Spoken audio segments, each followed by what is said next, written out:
Welcome back, ladies and gentlemen, to another episode of the AFC podcast, hosted by yours truly, Phil Cappadora, founder, president, CEO, chairman of the board. We need help, guys. If you want to be on the team, please, you want to do this long term, join the club, man. You know, like everything you've heard us do so far on Google is true. We're making some legit progress in Hollywood East, also known as Queens. We got a big panel discussion happening at the Zucker Theater on the 29th. You got to come check it out. Go to our website, www.astoriafilmmakers.org. And today, ladies and gentlemen, I have a very special guest, a former ballerina and filmmaker advocate who is pro filmmaking, especially in the state of Connecticut. Her name is Georgia Reed. Welcome to the AFC Podcast Season 4. Thank you, Phil. Happy to be here. Fun fact, ladies and gentlemen, this is the first conversation that Georgia and I are actually having in real life. Yeah. How crazy is that? I'm telling you, there's nothing like internet stalking on both sides. And we were talking a little bit briefly before, but we go back almost, I want to say at least 9 or 10 years at this point. It's crazy. And You go ahead. No. It's just like, it's amazing how, like, when I look back on where am I going with my life, how the heck did I get here? And of course, like Instagram, Facebook, social media kind of helps, like, you remember maybe crossing paths with somebody and just the impression they left, that they're in the field, they're struggling too. But then you kind of just go through their Instagram saying, like, what are they doing that I'm not doing? Little things like that, or what do they know that I do not know? Nobody knows nothing. We're all in the trenches together. But it's true. I feel like it's beyond, it's more than just luck. It's our false perception on what people are actually doing that makes us want what they're doing, you know? For sure. Absolutely. And that sucks. And it's just like, wait a second, now I'm in my 30s. Damn it. And I just figured that out. You're in your 30s. That's cute. All right. I didn't like it when people minimized my age. I'll try not to do that again. But yeah, you know, we were talking about this before, like nobody escapes aging unless you die, right? So if you kick off at whatever, 35 and then you're done, then your turn at the wheel of fortune. But if you can keep going, it's a privilege to keep sticking around, man. And like for me, when I finally, man, people would tell me, this is what I hate. All the older people tell you this shit, but you don't. Can we swear on this? Absolutely. Great. But so they tell you this shit and you don't hear them because you can't understand it until you walk the path yourself, right? You can take people's advice, but you're not really going to hear it until you've experienced it. And so you walk the path yourself, you get a few more years under your belt, and then you realize, oh yeah, it really is a marathon. Should have had a V8, you know? So I see a lot of stuff happening right now online. They're talking about the film industry's dead and Hollywood's dead and all this stuff. And now listen, you got a mortgage to pay and mouths to feed, kids. That is scary if this is your only line of work. For me, I've worked so many part-time jobs my whole life, even when I was dancing professionally in ballet companies, which seems so glamorous. I still had to work part-time jobs because that shit doesn't pay a lot. So I feel like go out and wait tables, go out and do this, go out and do that. And I'm not trying to tell people what to do. What I am trying to say, because that does sound kind of like an asshole, what I am trying to say is the industry is going to go up and down no matter what. But if this is a marathon, then it's about you sticking to your dreams in terms of what you want to do creatively, what projects you want to do, what stories you want to tell, and everything else. You just make ends meet and you stick to your goals, and you can get them done as long as you stay alive long enough. You know what I mean? I don't know. That's my take on it. Well, did you pivot and start getting more into stand-up comedy because of all that? You know, my manager threw me into that. I never thought I would do it. I had just turned 40 and she said, I bought you a comedy class with Cool Beans Comedy. It's a great class. If you're ever in LA, or anyone listening to this, if you're in Los Angeles, the guy's name is Corey. Now his last name's leaving my brain. Sorry, Corey. Anyways, the class is Cool Beans Comedy. It's super supportive. any industry you're in has assholes or people who are snarky or people whatever. But this class is great because they really get to the heart of who are you as a comedian? What are your personal stories to tell? They're not just trying to come up with, more airplane jokes or more poop jokes. They really try and steer you in that direction of coming from yourself and a place of honesty. And they put on a great show at the end of the class, and they put it on at reputable comedy clubs. So your first time out, you're at my first time out, I was at the Ice House, which is like a big time comedy club, and they packed the place. And it was such a great experience. And everyone's work, they really work to make sure your material is top notch. It's your material. You have to come up with it. But they have the really nice way of guiding you. And instead of saying like, that's not funny, that's a stupid joke, they'll be like, that's great. Let's see if we can twist it here, get the turn right, get that. So it's just a great way to start out in stand-up. And I loved it so much, I kept going. Now I found out later, then you start doing open mics. And it's a lot of dudes of a certain age who live in their mom's basement and come out to tell you all of their racist jokes. That is a lot of open mics.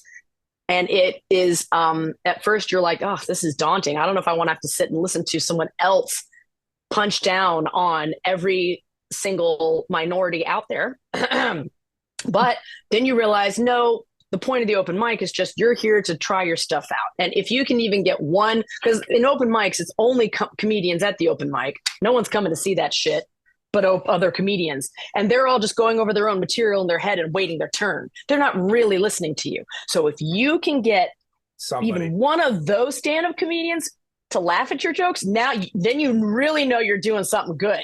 Because then your regular audiences who are there to laugh, who want to have a good time, it's going to be so much easier. So it is really a great gauntlet.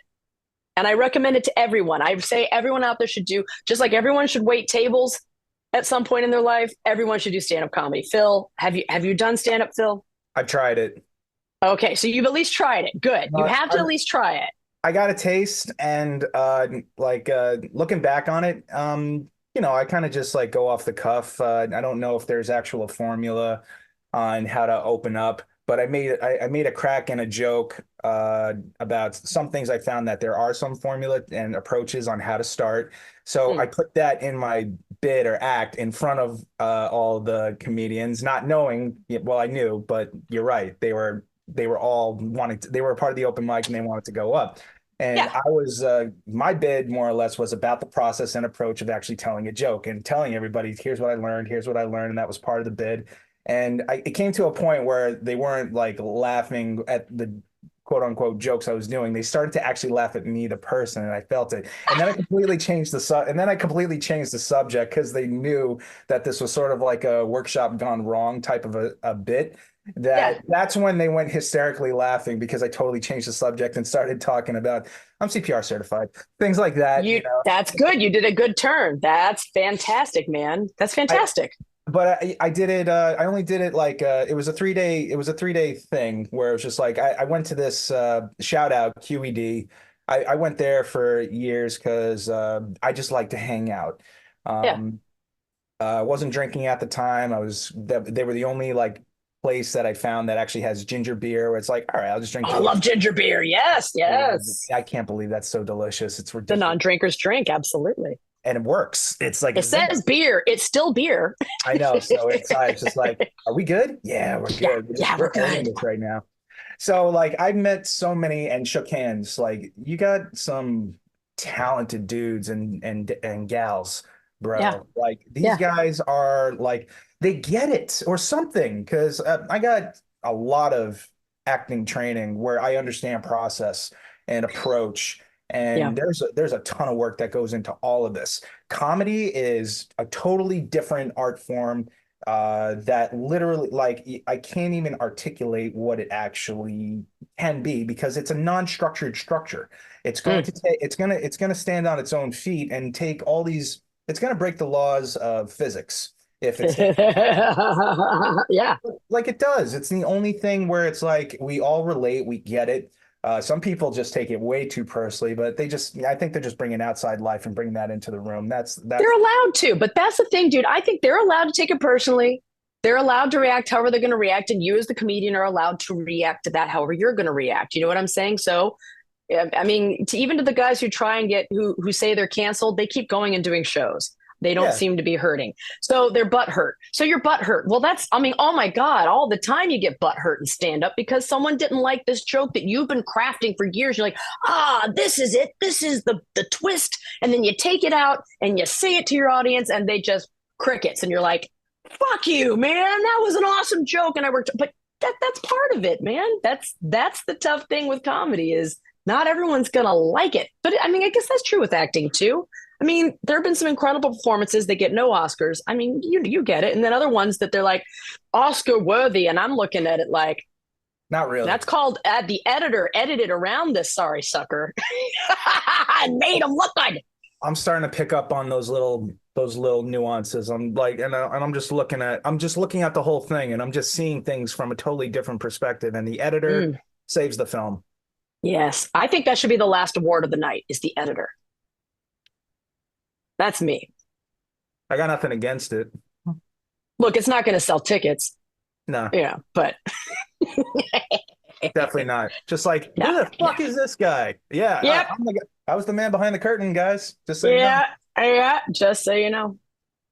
Well, to go back, not to say I would never try stand-up comedy again, but like I take studying and learning. I always took that so seriously, you know? Oh my God, me too. I always did. And I do have I got some ideas for jokes, but it's just like I'm kind of perceived as the guy in charge, you know, like the guy and it's just like, wait, Phil does comedy? I don't know. I just kind of feel like that maybe that wouldn't roll over too well, or I'm using that as an excuse so I don't actually have to perform anymore. That sounds like an excuse. I know, I'm so full of shit. Listen, write that shit down. Keep a little book on you. You may not look at that stuff for the next 10 years, but even 10 years later, if you've at least written the stuff down, you're going to come back to it later and maybe you're going to go, yeah, why not? You never know. But like, I do think who was it?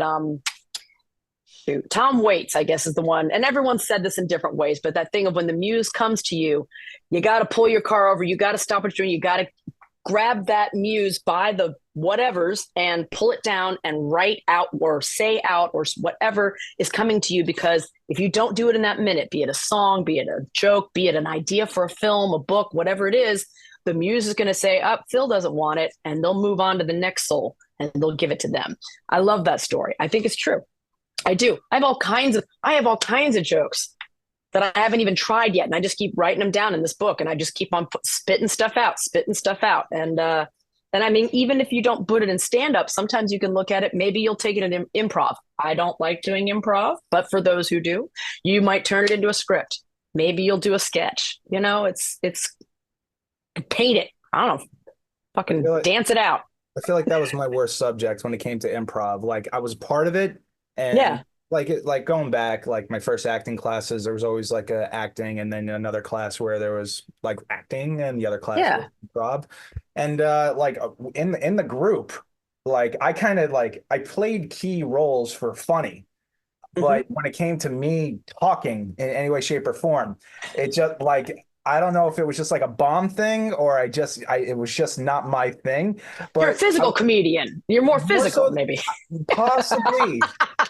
Three Stooges. You're like three, you got to do all that. That's fine. Someone else can do the talking. Oh my God. I felt so embarrassed, but it was so funny and fun. Like when the entire auditorium would vibrate from hysteria of like, and it's just like, all right, they're laughing at me. And it's just like, all right, can't do it anymore. But it worked. Yeah, it's not for the weak. Yeah. But I mean, I did fine. It was fun. I just I never thought I would ever do anything like this. I'm kind of still figuring it out. What am I doing? Oh God, aren't we all? Dude, anyone who says they know what they're doing. The only time I said I knew what I was doing was when I was pursuing ballet.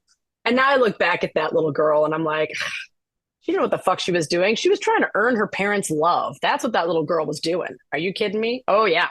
Everyone else wants their kid to be a lawyer or a doctor. My parents wanted me to be a ballerina.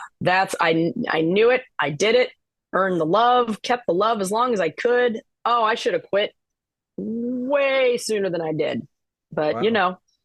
parental approval is a hell of a drug, man. I'm telling you. Yeah. Tell me about it. Can you tell me about what it was like your first day doing ballet? Do you remember the journey? Yes, first day.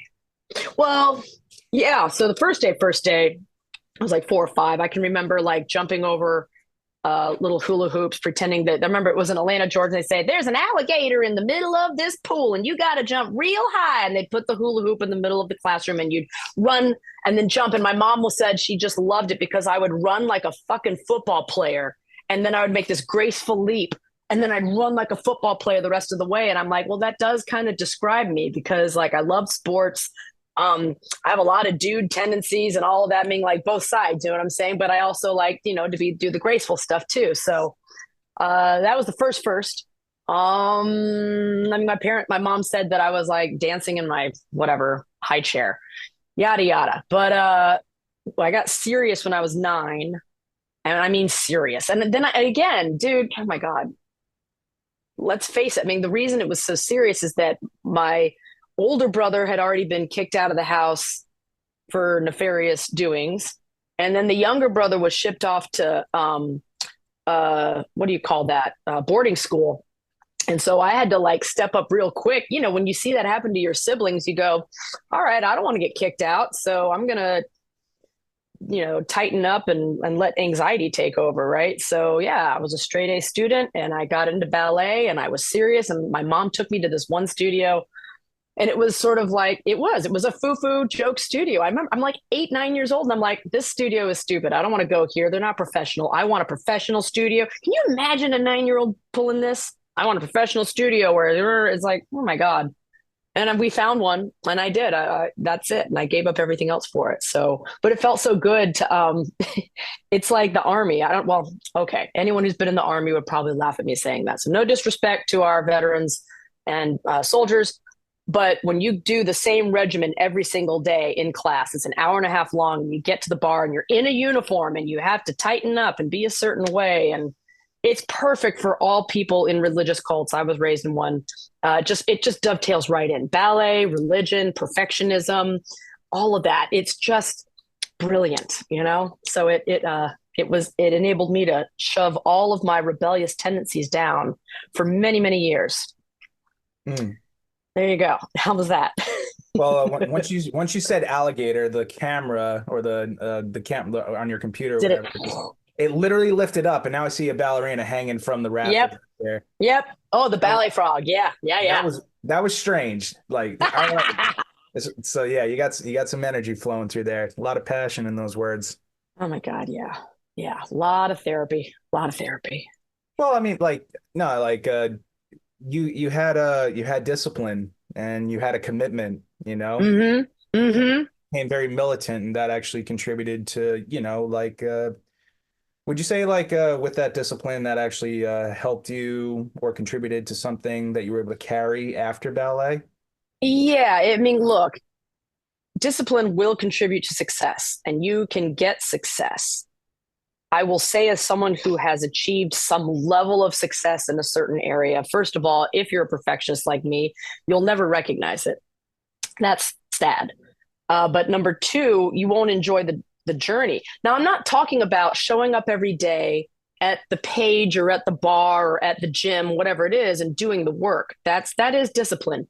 But if you're showing up every day and like me, looking in the mirror and saying, I'm not good enough, I'm fat, I suck. Like I was really hard on myself to the point where it was a kind of a form of self-abuse for all those years. So I can remember someone looking at me once and saying, oh, I'm so jealous. You're in a company. I always wanted to do that. And I can remember at that moment, it was in Queens, actually. We were at a party and I looked at her and in my mind, I wanted to say, you can have my job because I am miserable. I was miserable. I had reached the pinnacle of my career, dancing with a company in New York City. And I was miserable, Phil. So I feel like, yes, discipline is a wonderful, important component. And there needs to be kindness to yourself. Does that make sense? Like you have to have both. If you're not enjoying the journey, why the hell are we doing it? You know what I mean? And that doesn't mean happy joy joy. Just you know what I'm saying?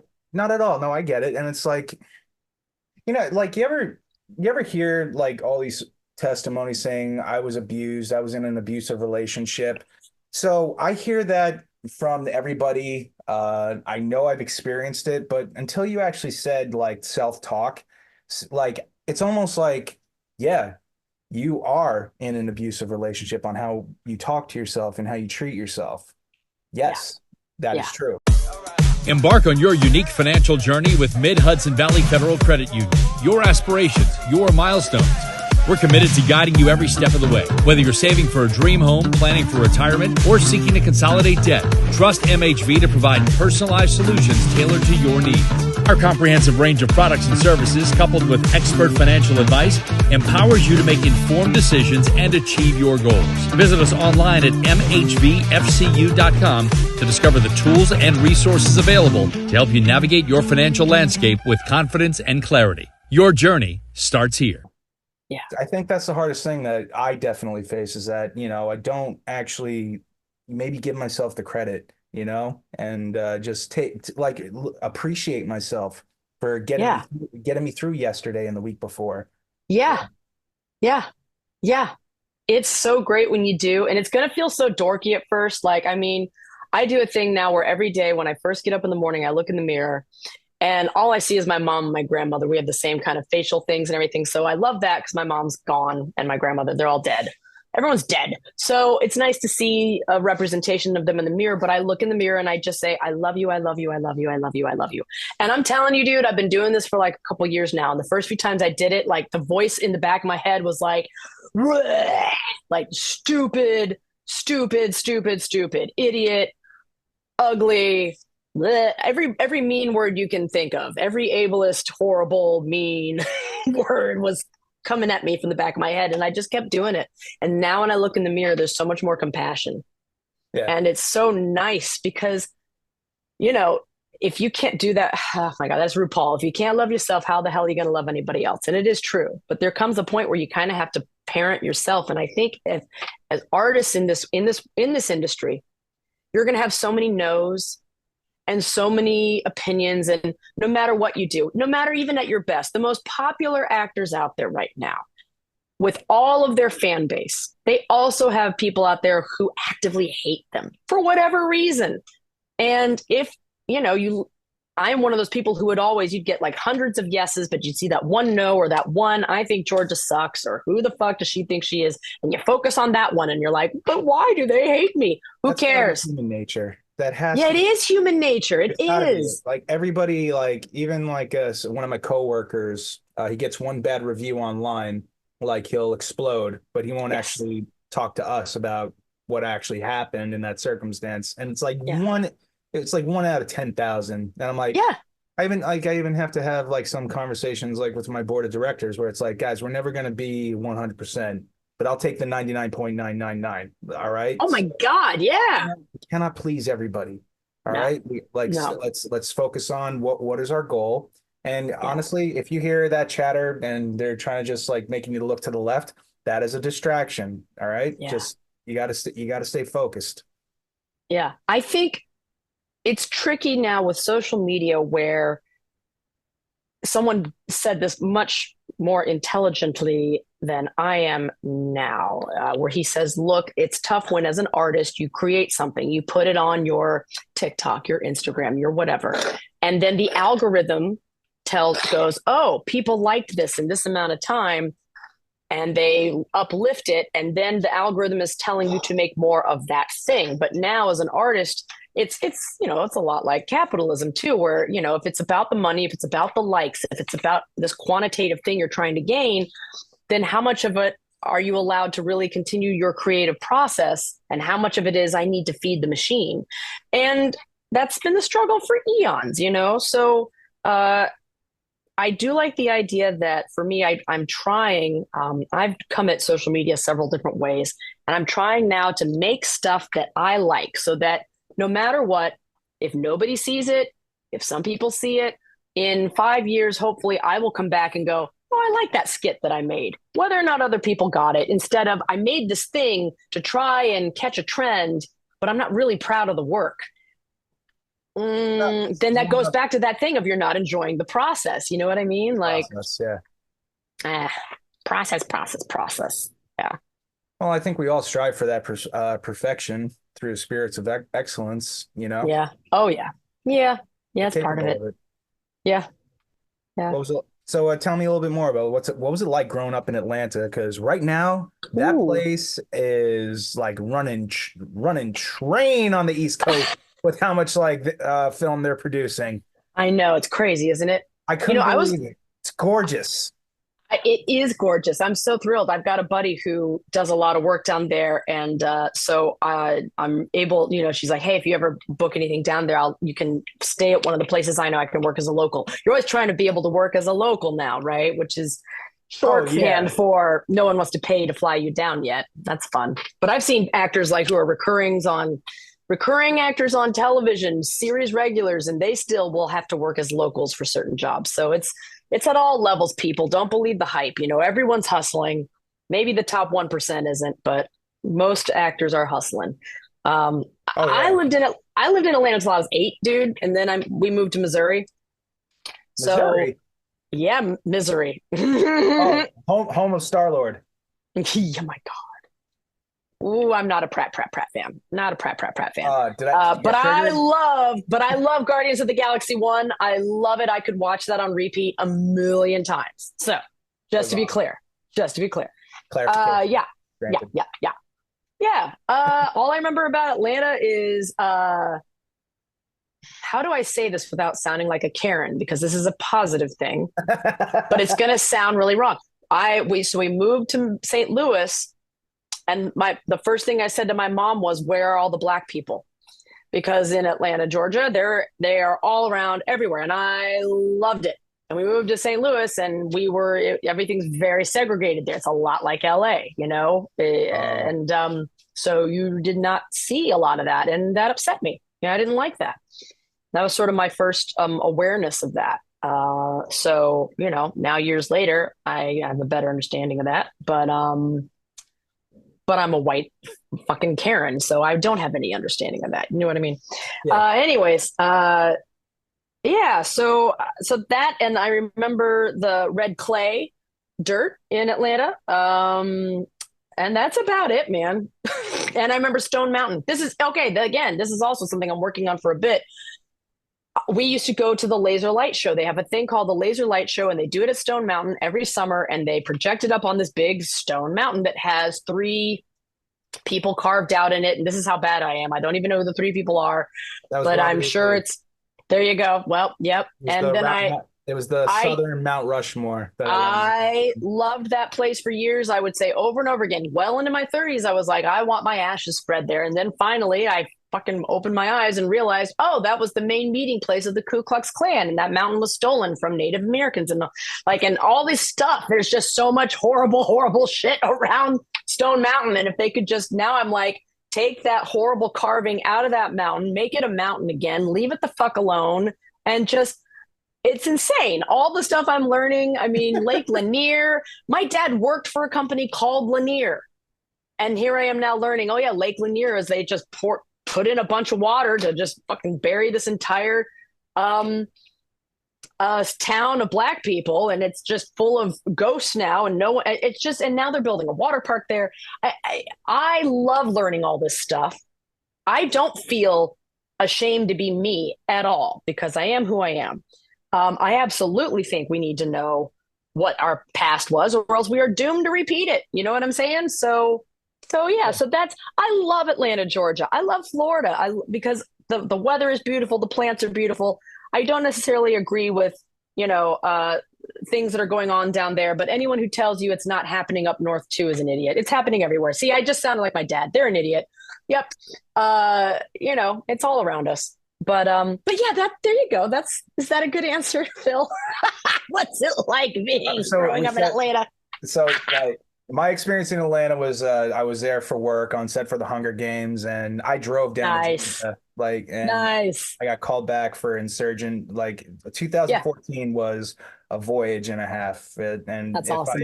if I ever actually really do the book I want to write, like, Yeah. and let people read that one, that Yeah. that story is it. There's a lot of good story in like the journey I've had so far, like just cool stuff. Yeah. So Yeah. just seeing sort of like how they were bringing the streetcar, a trolley system in for the first time into downtown Atlanta. They were like trying to like Yeah. kind of like mimic or do something similar to the streetcars in New Orleans, you know? Oh, yeah. And I thought that was actually, honestly, I thought that was pretty cool. And Yeah. Yeah. like what they actually did, and especially with the revenue that I by now that they definitely made in 10 years of all films, like Yeah. New York is way behind. So I wanted to know what was it that actually wanted you to actually go to Queens? Was it more for work? You were in the front, like you were just, Oh, Queens was just, I mean, I lived in New York I got there summer of '01. So then 9/11 happened. My parents called and said, oh, "Do you want to move back home?" And I said, "Nope."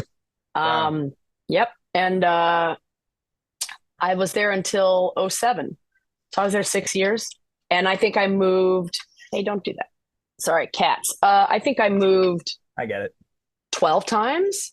I don't know, in 6 years. Like, that's New York, man. So it's, you go wherever the next apartment is that they're not going to kick you out of, right? No, I get it. My day one going into Queens was sleeping on a couch. There you go. Oh yeah, couches, floors, all that stuff. I slept on a lot of hardwood floors, and that's you're in your 20s. It's exciting and fun. That's a good time to do it, and your body can handle You're not it. wrong. Yeah, yeah. I But I was love Queens. Queens is great, dude, man. I mean, like, I was at the very end of well, it used to be the W train. It was the NW train at the very, very end, right where it spills yeah. out in So Astoria. you must have been on Ditmars. There you go. Yeah, yeah. Just off of it. Yep. Yeah, I was Good. before that on 30th Avenue, past the Oh, fort. okay.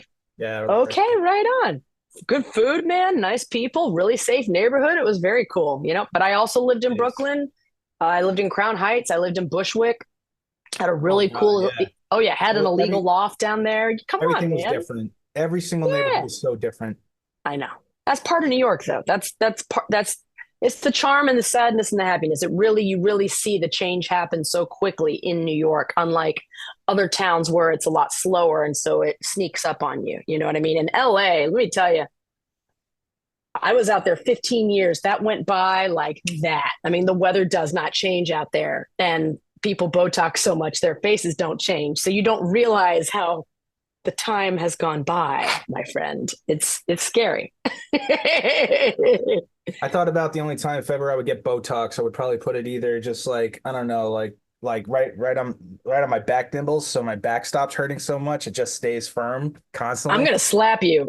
Listen, you do it now, it's fine, but you will pay the price. And it's like I'm having to watch my friends. They're doing it, and I gotta figure out how I'm gonna manage not laughing in their faces when it starts to look scary. It's fine. Whatever. It's their face. Do what you want.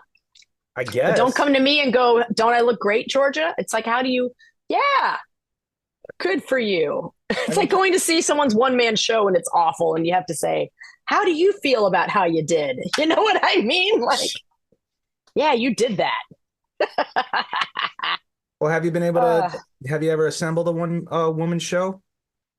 no, no, anything. I've done a lot of navel gazing and I've had a lot of ideas and all bad. So no. Maybe someday I'll write a book about, I don't know. I'm at that place again, and that perfectionism hits where it's like, that's been done by someone else better.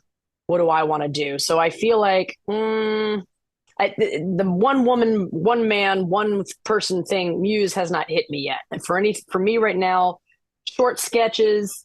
I like that short form a lot. I like the stand up a lot. And I do have a couple of feature film screenplay ideas. There is one that I'm working on, but it's going slow because it is based off my family. And because it's based off of that, it's so close to my heart. I'm still processing a lot of the stuff. And so I need to get a little more space from it to look at it objectively. Because right now I'll write and write, and it's great therapy. But then I go back and read it, and I'm like, yeah, this is not something I'd want to put on the screen. I wouldn't want anyone to have to sit through this shit because it's bad. It's bad. So you know what I mean? Do you want to become like maybe a director or like be more of an architect of comedy, of drama or anything like that? No, I've thought about that. I've thought about it. I think, look, I think if it comes to you and you take the opportunity, sure. But right now, my focus is absolutely still on myself. I've got a big fucking ego, and she wants to be in front of the camera, and she wants to be on stage. And until I've really let my ego run its full path, if I try and get into those other areas now, my ego will rebel and hate me for it. So I gotta keep being selfish a little longer. No, You know. you're developing. You're actually Yeah. working it all out. Yeah, you know, Well, I'll probably get there at one point if I like. Is that what you? But you enjoy that though? Like comedy just kind of is fulfilling for you?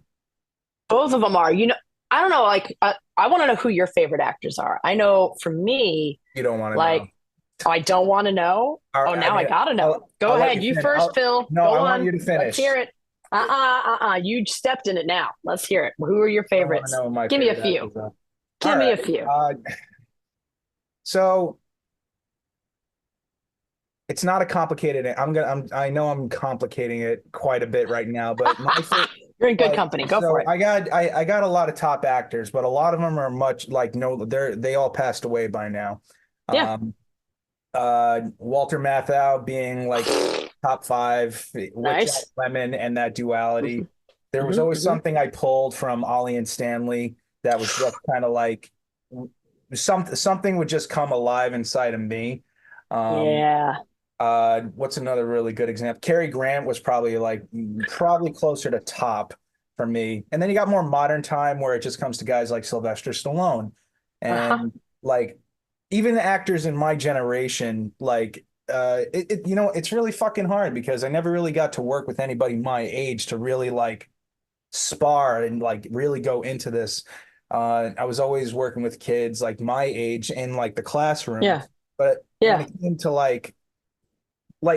I wouldn't really receive that impression as I would watch these guys act from films while I was experiencing on set, just trying to pick up on that same like impression. And Mm. anytime I was ever doing background work, I wasn't picking up on it. I wasn't feeling it. Granted, they weren't actually focused on me or anything like that, but there was always something different. Um, and I guess it was just because of cinema itself that left its impression on me as a kid that would make me want to actually be a part of it in the future because I grew up not knowing the difference between reality and television. I'll tell you that Mm. much. And it wasn't until Yeah. I actually started trying acting where I was just bridging gaps because I would always just live in my head so I could avoid reality, you know? Yeah. I think a lot of us do that. Absolutely. And then, honestly, I already had taken my first acting class, and I had no idea at that point who Marlon Brando even was, you know? Oh, yeah. So, like, that was like that story in itself was just kind of like looking back on it, I was just like, that is so fucking true. I had no idea. But of course, when somebody would tell me you remind me of this guy, and at that point, I was very passionate about learning all of this stuff.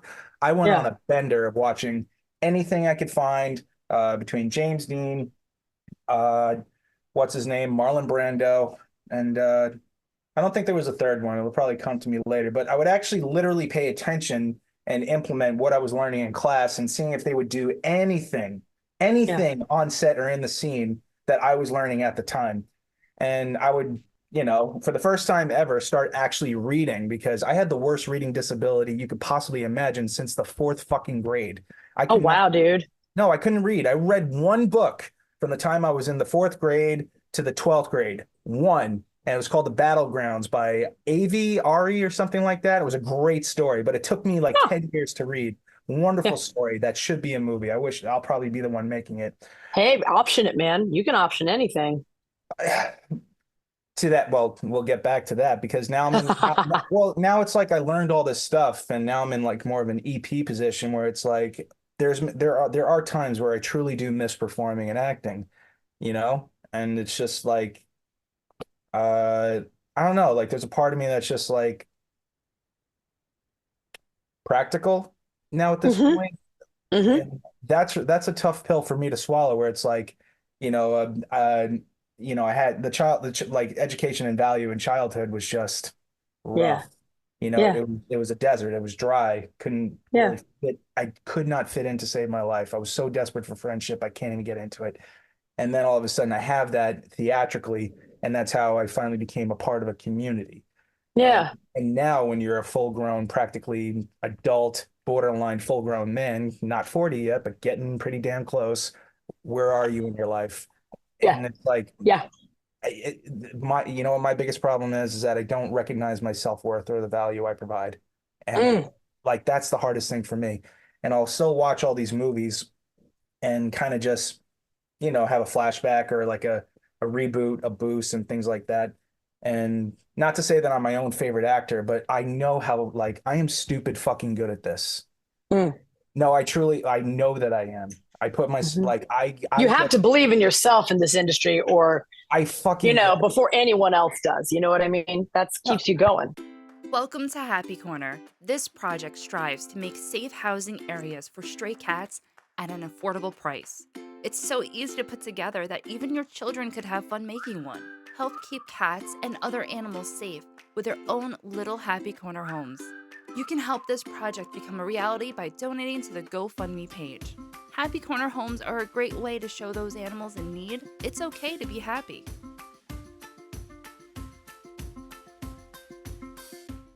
Well, that's why I don't want to say I am bitter in a manner of speaking because it was never a matter that I never got my shot or opportunity, but it just you would think by now something would kind of just it would have clicked by now. Something Oh, would have fuck that shit. No, no, no, no, no. something Fuck would have that given. shit. You gotta find people to, when stuff like that comes to your head, man, I'm sorry, I'm gonna big sister you. Just, All right. there's a lot of great actors out there who did not click until their 40s, until their 50s, until whatever.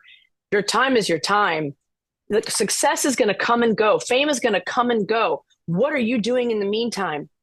What the fuck Yeah. are you doing with your life in the meantime? You're going to keep making your art. You're going to keep doing what you love. If the parts aren't coming to you, you're going to make your own opportunities. My God. Now I can't think of her name. Not Octavia Spencer. Anyways, the parts weren't coming to her, so she just started creating her own opportunities. I mean, there's famous actors who are saying, I'm not getting the scripts I want, and they are hiring writers or writing their own stuff and creating it.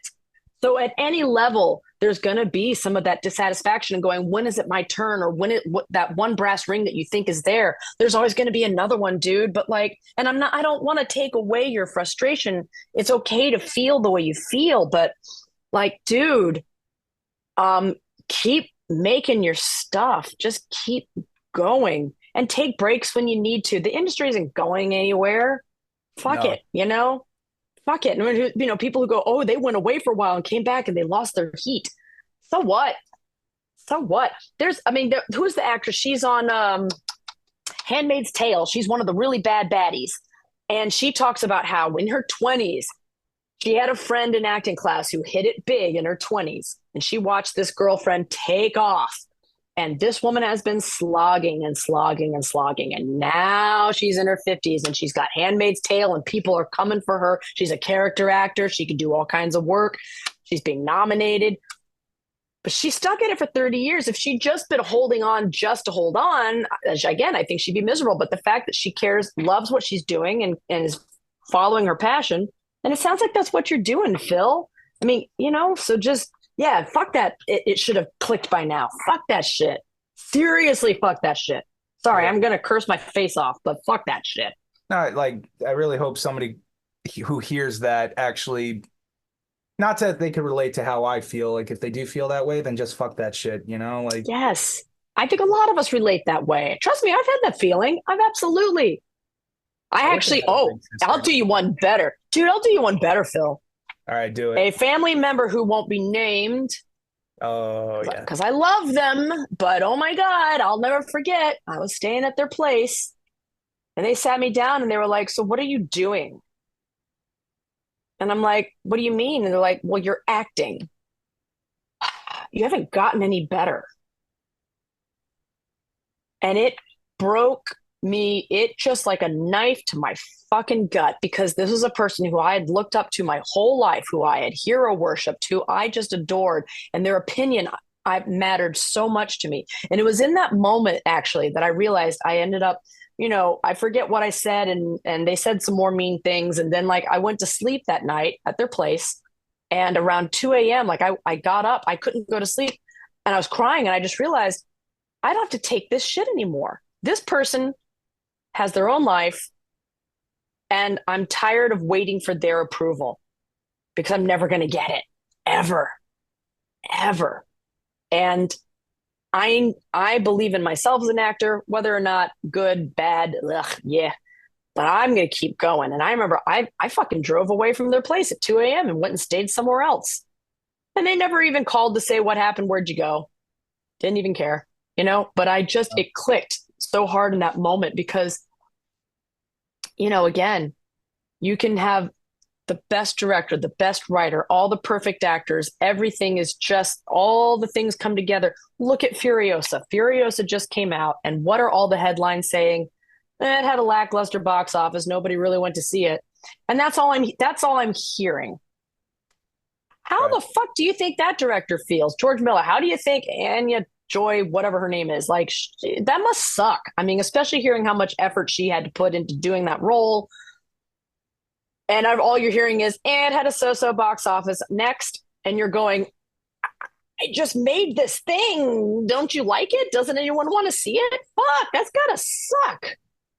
And then you've got other things that come together, and like, and it was supposed to be shitty, and it wasn't supposed to succeed, and the audience loves it, and it wins and you never know. Again, that thing of nobody knows nothing about nothing.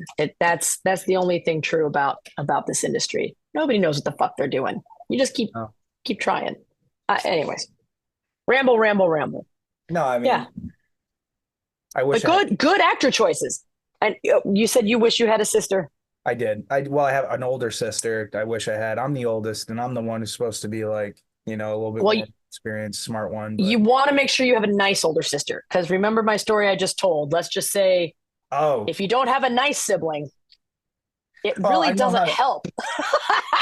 No, you know what it is? Like, you would think, you had so much in common. It's like, I think there's envy and jealousy just rooted in a lot of feedback from family, because it's like, why is your life different than mine? In fact, you know what? You're not better than me. You're not getting any better. Why do I feel jealous about you? And they try to make sense of it. It's not an original story. It's sad. Not. Like, I think we've all done it, like, definitely to our own reflection, but it's like, to that point, I don't know. Like, I know we're going to be wrapping up soon, and it's on time, and I always end the segment with the right words at the right time. And I want to save that for the last thing. Ooh, I'm interested. If you haven't read this book yet, it's by Marlo Thomas, and it's called The Right Words at the Right Time. And I was reading, I got my hands on that book. I don't remember how and when and where, and I didn't get to say it before, but because of like starting to get into acting and actually putting words into action, that kind of helped me actually get familiar and train my brain to actually understand words and bridge that gap for speech. Because man, I had like a talking problem as well. That was, childhood. That's really, but this is a really cool story of how you're overcoming all that stuff. That's great, man. Thank you. And I appreciate it now, because I have no doubt that there's people who had that, or kids right now that are going to struggle in this little thing, because they just they're kids. They're like, they can't talk. They don't know how to communicate with people. But theater is the best exercise to actually overcome that and become an expert at it. So I was reading this book like my first year of anything to do with the industry. I was in college, called The Right Words at the Right Time, and it had a lot of known figures inside the book. All politicians, actors, athletes, very well-known public figures, and had no idea who Marlo Thomas at the time was. I kept calling him Margot Thompson for the longest time. I love that. Yeah, why not? I knew, like, close enough. My brain is its own Fred Capolini. It's fine. Yeah, the book, The Right Word book. Yeah, The Right Word book. Like, I read, like, Mel Brooks was in it. Like, he's like You had so many really good, impressionable words of encouragement that came Yeah. out of that book, and I loved that, Yeah. you know. Yeah. And I guess before we wrapped up, that's how I wanted to actually close the show is ask you something similar as to what they were asked. And uh, in that book, each and every one of them, when they were doing the interview, get the book, everybody. If you haven't read this book yet, you have Get the book. to. No, truly, not to plug in Marlo Thomas, but this book is, for me anyway, so encouraging where it's the right words at the right time. And I only say that people should actually get this book because it's only a matter of time that you're the one who's actually going to be saying the right words at the right time for someone else. So I want like Georgia, first of all, I got to say thank you so much for coming on the podcast. I know you got some stuff you got to do. Thank you for having me. No, dude, I really wanted to talk about how you felt about The Mandalorian. Oh, I love it. I love it. I love it. I love it. I love it. I know love you it. love Star Wars. I love it. Like, and everybody, like, so before I ask you the right words at the right time question, if anybody wanted to, like, follow you and get to know you, like, is there any like social media they could Yes. talk to Yes. you on? Everything's under the same thing. It's Georgiffy, which is spelled GeorJiffy. Or you can just Google Georgia Reed. It's fine. I'm on TikTok. I'm on that one. I'm on more right now. But yeah, that's where you can definitely find out more about me. There you go. Good enough. Next. Well, do you have any projects coming up that people should that you want to plug in or people should keep an eye out on? Absolutely. So I just wrapped on just they always say just. So a few months ago, right? On a great dark film. It's called The Fix, and I play a heroin addicted mom. Loved that. That was it's not fun playing a heroin addicted mom. It's work, but it's such a honor to get to play roles like that, because usually stories like that are close to the director or writer's heart, and you want to honor the role and the situation that they're in. So that was it was a big responsibility, and I enjoyed taking that on. I'll definitely be popping up more in the comedy scene in Connecticut this fall. And then I've got a couple of other things in the works, but I'm going to keep those under wrap. But definitely keep an eye out for me on TikTok. I'm putting up more skits and stuff over there, and I enjoy doing it. How far I'm on the TikTok from Middlebury. Danbury. How far are you from Danbury? From Danbury? I don't know. It's so crazy out here, man. Connecticut, everyone's like, oh, it's so far away. And I'm like, dude, I was in my car every day in Los Angeles for 2 hours. And you have no sense of distance. So I could be 30 miles away from Danbury. I could be 10. I don't know. I'm in Middletown. So, you can sort of figure that out. But however far it is, it's not an issue for me. No, because my van is currently that I just got for the AFC is currently in Danbury, so I got to go pick it up. You need me to pick it up? What's up? No, I wanted to say, do you want to hang out? Oh, let's hang out. Yeah, we'll totally hang out. I'm fine with that. Yeah, if there's time. Yeah, no, we'll just finally officially get to Oh my God, we're gonna hang out. Play date. That'd be cool. No, and cool. I grew up in a town in New York, next door to Middletown, New York. So right on. 84, 87, somewhere like right in the cross of the Hudson Valley. Well, then we can really talk about Mandalorian, because I have many thoughts. So yes. Oh, we could always do a part 2 follow-up, and that's fine. Quite a few people I wanted to reconnect with from last season who are Star Wars everything, and we just got this new Jedi thing that just came out last week. Oh my God. Like the Alkaline, very cool. Or something like that. So yeah, so that's more of the discussion. Again, now I've talked about this in my stand-up. I'm a fan. My husband is a fanatic. So he is the one who, he watches every single series. And even if he doesn't like the series, he will still watch it all the way through. He knows the difference between Andor and Endor, which now I have to know too, because he's corrected me many times. But I can't say anything about Acolyte because spoilers, but let's just say that something happens in the very first episode that makes me very angry. And if that happens to me in a show, I tend to go, fuck you, I'm not watching the rest. I am very much that kind of person. And I do feel like a lot of the Star Wars stuff, I'm getting this feeling along several of the shows, like Disney's making these shows with an eye to how can we turn this into a section of our Disney World. Like some of the sets are looking a little too shiny. Some of the costumes are looking a little too nice. A lot of the extras are staring at the camera and I'm getting pissed. I'm like, this is not the dirty, grimy Star Wars that I love and know. And what I loved about Mandalorian is that I felt it very much, they really built the world. I felt like everyone was in it. I really liked Andor, but some of them I am a big no on. So we can argue about all that later if you like. And also, I don't like the Uncanny Valley thing they did with Skywalker. I fucking hate it. I'm sorry. Luke Skywalker, they should have just shown him from the back and then had what's his name's Hamill's voice. But to do this Uncanny Valley AI shit, I'm not having it, Phil. I'm not having it. I'm not having it, man. I don't want you to get I'd hate to end the show on such a horrible note where you get triggered. You got me going. I care too much. I care too much. I was just looking at like BB-8 behind you, and I'm like, how do I incorporate like? I know, right? And you got is that the Scarecrow's hat also behind you? Where? What? I got all kinds of shit. Way up top to the way left. up top. Or you're right, yeah. That's nope. That's is that just a piece of wood? No, it's a rocket. My stepson used to do scouts, and we would make rockets and shoot them off. It was really fucking cool. No, yeah, this is wood. Actually, that looked like the stripe. The jet looked like a stripe going across like. Oh, cool, man! No, but I do have this. This is my. I am an actual. Oh wait, you're a voiceover in. I'm Chromia. Yeah. So wait, yeah. This is me on Transformers. So yeah, I got to be Chromia on the Netflix series Transformers: War for Cybertron. It was awesome. We'll do the story another time. It's really cool. But you cannot. Every time I go to a Target or Walmart, I look for any kind of Chromia merch. There's nothing. It is always Alita. She is a bigger character, and she's pink. It's like the only other flipping female. There's only 2 or 3 females in the whole show. But why I love Chromia because she is a transformer of few words and she's an assassin. It was kind of perfect because I've always wanted to be an assassin.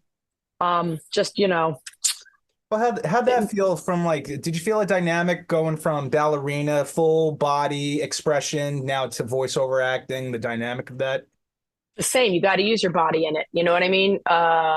And I like it because finally my voice is coming out. In ballet, it's just so stifled. At least for me, that was my experience. I shouldn't say that for everyone, but I really like all the things we talked about: the discipline, the choreography. When I do stand up, you're choreographing a set, you're choreographing a moment, you're timing the flow, everything. It's all choreography, and I like that. So it's not just for me, at least with my stand up. As I'm developing it, I notice it's not just I'm going to tell these 10 jokes. I choreograph my 5 minutes and I go, okay, it's going to be this chunk into this chunk into this chunk. How does that feel as an overall set? How does that feel as an experience to the audience? And just continuing to tighten that up and clarify it. And I'm not saying that's the right way to do it or the better way to do it. It's just my way of doing it, So that's kind of where the ballet, all the dancing has come into play.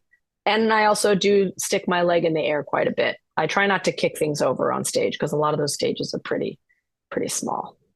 Yeah. You ever do any kickboxing or Muay Thai or anything like that?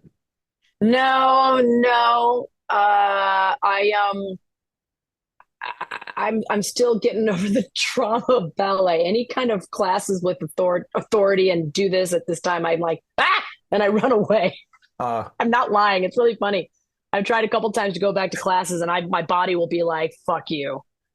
So I can do garden work. I can go on walks. I can even do some Pilates and so this is a whole nother conversation, man. It sounds so woo woo, but like seriously, the nerves in my body they need time to rest. I pushed myself in so many ways to do things I did not want to do. And there's still a lot of crap just still in there that needs to kind of be processed out. So yeah. No Muay Thai for me. Maybe Tai Chi. That's about it. Yeah, just like move the wall to the left. That's it. Move the yep.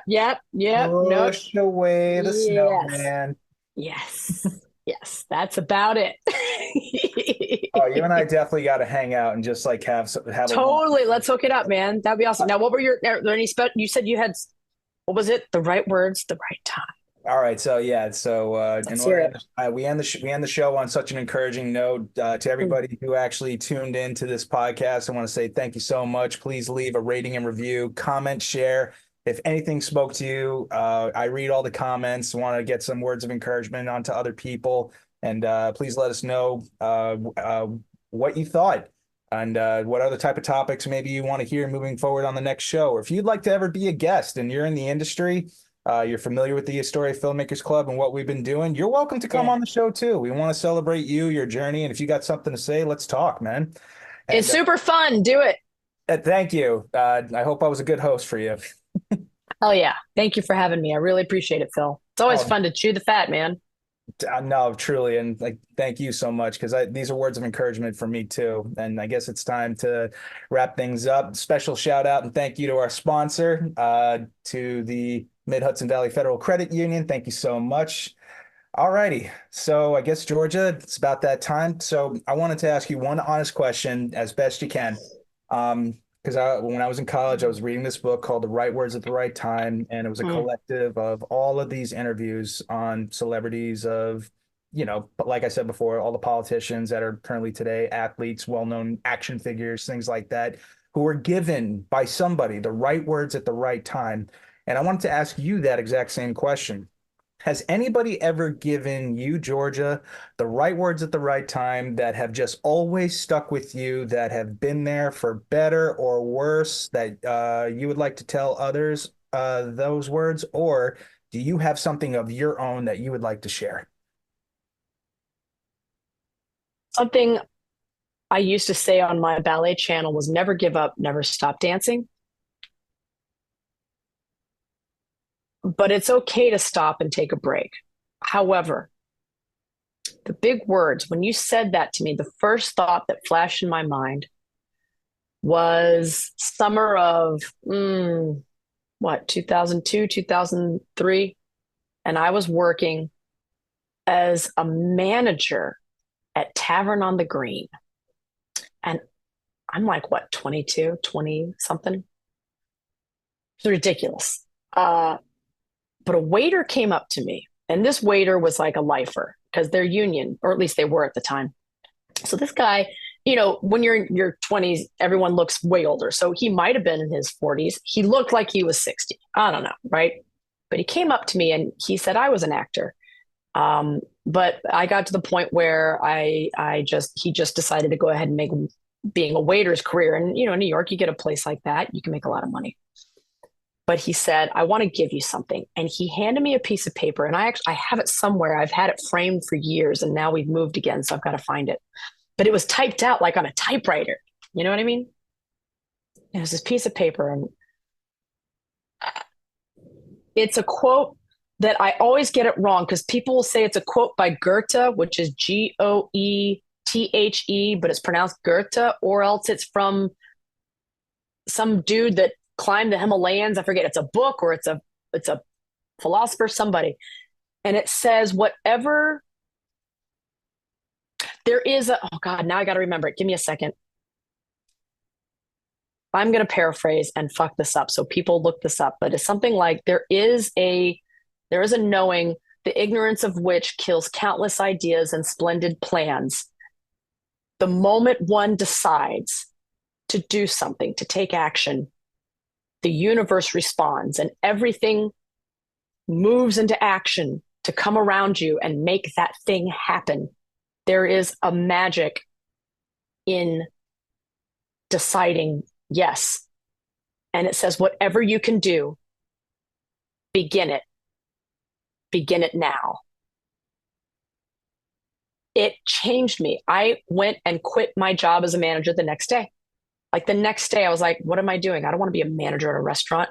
And I had to take other jobs on. I've done countless part-time jobs, but that quote just hit me of, so long as I believe that I still want to do this, that I can do this, and I've had so many times, I will keep doing it. My friend said to me at one point, I quit acting every day. I just don't tell people. And it's true. You can quit every day, you guys. You can take a knee. You can take a bow. You don't have to put it on social media. Just take a day, take a month, take a year. It's there waiting for you. Your dreams are there waiting for you whenever you want to come back. And so it will never be too late, ever, ever, ever, ever, ever. And anyone who tells you that, that's their perception. So whatever you can do, begin it now. That's it. I want to cry right now. And that was just so like, oh, I agree. I never heard of the Gortha guy or a woman before, but that was really nice. I'll send it to you. Again, it's not my words, it's not his words. I chopped it up terribly. I didn't but it's a beautiful quote. So I will definitely I'll email it to you. Who was that waiter guy? Do you remember his name? Oh God. He actually sent me he wrote me a letter a few years later. I have a photo of him somewhere, and right now I can't remember it. And he was blonde, he had blue eyes, he had a mustache, he was really nice, really kind man. Just, another working actor in the city. But he, at that point, he had made the shift where I guess he had decided he wasn't fully going to pursue it anymore. Now, what's interesting is, who knows? Maybe he's out there right now pursuing it. That's the fun. I tell people all the time, to me, acting is like the lottery. And this is a lottery game that I will always buy a ticket to. I don't play the lottery in real life, but with acting, yeah, every audition is a lottery ticket. So it's like, oh, cool, I get to act. You get to meet people. It's not for me, at least. Some people, it's like you get the job and you fight for it and that works for them. For me, it's different. For me, it's, if this job is mine, it'll be mine. If the part is right, it'll be right. But what's really happening here is I'm making another connection with somebody, meeting them, getting to know them, getting to learn about a project, whatever. And you might run into them 10 years down the road and something else will come up, and that's when you'll work together. Not everybody's going to be your cup of tea, but every time I go on an audition, I had 10 auditions 2 weeks ago, 10. That's 10 lottery tickets. And if I win one, I win money and a thing and everything. And that was fun. And then life goes on, anyways, I ramble. I'll ramble all day. I do need to go. Ooh, it's 12:14. Yeah, I got to go. You're hard up on time. Ladies and gentlemen, this is Georgia Reed. Thank you so much for coming on the show. Thank you for having me, Phil. You're very welcome. I can't wait to officially just shake hands, give you a big old bear hug. I love it. We'll get it. We'll do a selfie. Yeah, in Middletown, one or the other. In Middletown, yeah. Okay, cool. Okay, right on, dude. Right on. Well, ladies and gentlemen, that is our time. I want to thank Georgia Reed for coming on the show. Be sure to leave a rating and review. Check it out on our website. Hit us on the DMs. Follow us, Triborough Film Festival, all that jazz. Georgia, bless your heart. God bless you. And I got to just send you off with this parting figure of speech that I love to say, that wherever you go, in all that you do, always remember to never forget community, creativity, and joy. Woo! Woo! Love it, dude. Have a great day. Have a happy 4th. Good luck out there, and I'll see you on the flip side. Sounds good. Bye. Ciao for now.